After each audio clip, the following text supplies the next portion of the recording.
gears. That good night's sleep, it can be kind of hard to come by, especially if you're up right now watching the show. Chances are that sometimes you have some sleepless nights, and we all feel it, that sleep-deprived feeling. It's called brain fog. So why do we have so much trouble catching Z's? The problem may actually be us. Is this how you feel every morning? No! Sleep till Brooklyn!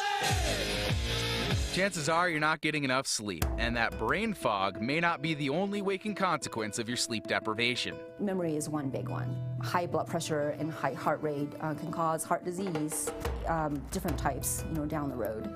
And then they're now looking at the likelihood of somebody to become obese. Here we're talking about the metabolism of sugars and fats. That's Dr. Jean Tsai, a neurologist who specializes in sleep medicine at UC Health. She says sleep is not necessarily a one-size-fits-all recipe. To a certain extent, there really isn't a right way to sleep.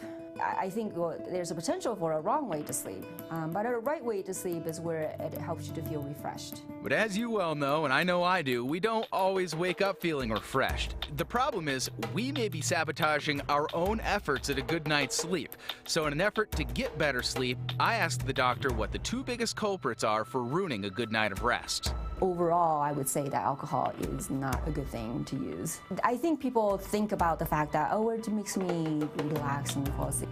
And then you end up waking up, and part of it might be, now you have to go use the bathroom. The other problem? Technology.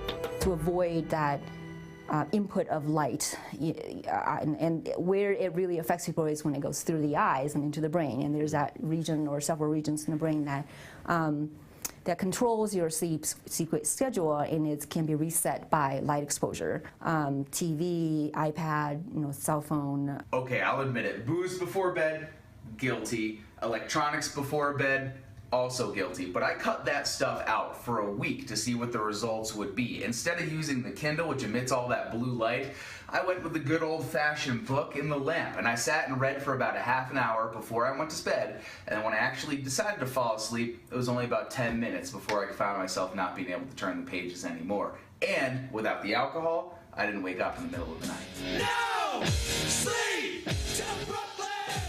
All right, if you try those things and you're still having trouble falling asleep, you can try some melatonin-boosting foods. These 4 juices that I have in front of me, this is a banana mix. It's got a lot of banana juice in it. You've got some tomato juice over here, the V8, and then cranberry juice. These foods, they actually increase melatonin levels in your body.